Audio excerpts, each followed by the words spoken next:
ഇന്ന് രാവിലെ മുതൽ ഈ കോളിന് വേണ്ടിയിട്ട് ഞാൻ വെയിറ്റ് ചെയ്യുകയാണ്. കാരണം ഓണം സ്പെഷ്യലായിട്ട് എനിക്കൊരു ഗിഫ്റ്റ് വരുന്നുണ്ട്. സത്യം പറഞ്ഞാൽ ഇന്ന് രാവിലെയാണ് ഞാൻ ഈ കാര്യം അറിയുന്നത്. കാര്യം അറിഞ്ഞപ്പോൾ തൊട്ടേ ഞാൻ ഈ കോളിന് വെയിറ്റിംഗ് ആണ്. കോള് വന്നതിന് ശേഷമാണെങ്കിൽ അത് കൈ കിട്ടുന്നത് വരെയും എനിക്ക് ഇരിപ്പുറച്ചില്ല. അല്ലെങ്കിൽ നമ്മൾ ആഗ്രഹിച്ച ഒരു സാധനം കിട്ടാൻ ഒരുപാട് സമയം എടുക്കുന്ന പോലെ തോന്നും. അങ്ങനെ ഒടുവിൽ അതെന്റെ കൈ കിട്ടി. സന്തോഷം കൊണ്ട് എന്ത് ചെയ്യണമെന്ന് അറിയാത്തൊരു നിമിഷമായിരുന്നു എനിക്ക്. ഞാനൊരു മൊട്ടുസൂചി പോലും മേടിച്ച അമ്മയെ കൊണ്ട് കാണിക്കും. അപ്പോൾ ഇതിൻ്റെ കാര്യം പറയണ്ടല്ലോ. ഇത്രയും നാളും വീഡിയോ എടുക്കുമ്പോൾ ചിലപ്പോഴൊക്കെ ബാക്കിയുള്ളവരുടെ സഹായം വേണമായിരുന്നു. ഇങ്ങനെ ഒരു ഗിഫ്റ്റ് കിട്ടാനുള്ള കാരണം തന്നെ നീതു ചേച്ചിയാണ്.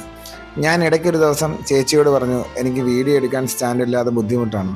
അപ്പോൾ ചേച്ചി എന്നോട് പറഞ്ഞു, നീ വെയിറ്റ് ചെയ്യും, നമുക്ക് നോക്കാമെന്ന്. അങ്ങനെ ഒട്ടും പ്രതീക്ഷിക്കാതെ രാവിലെ എന്നെ ചേച്ചി വിളിച്ചു പറഞ്ഞു, ഇന്ന് നിനക്കൊരു സ്റ്റാൻഡ് വരും, അത് പോരാന്നുണ്ടെങ്കിൽ വേറെ നമുക്ക് നോക്കാമെന്ന്. പക്ഷേ എനിക്ക് ഇത് തന്നെ ധാരാളമാണ്. എന്റെ ലൈഫിൽ എന്റെ കയ്യിൽ നിന്നും ഒന്നും പ്രതീക്ഷിക്കാതെ ഇത്രയും എന്നെ സപ്പോർട്ട് ചെയ്യുന്ന ആരും കാണില്ല. ഹലോ,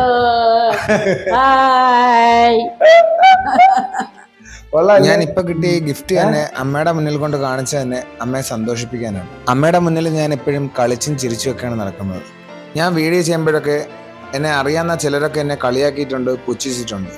പക്ഷെ എന്നെ സപ്പോർട്ട് ചെയ്ത് ഇത്രയും സപ്പോർട്ട് ചെയ്ത് ഇങ്ങനെ കൂടെ നിൽക്കുന്നത് നീതു ചേച്ചി മാത്രമേ നിന്നിട്ടുള്ളൂ. ചേച്ചിയോട് എനിക്ക് പറഞ്ഞാൽ തീരാത്ത നന്ദിയും കടപ്പാടും ഉണ്ട്. അതേപോലെ തന്നെ എൻ്റെ വീഡിയോ കണ്ട് സപ്പോർട്ട് ചെയ്യുന്ന നിങ്ങളെല്ലാവരോടും.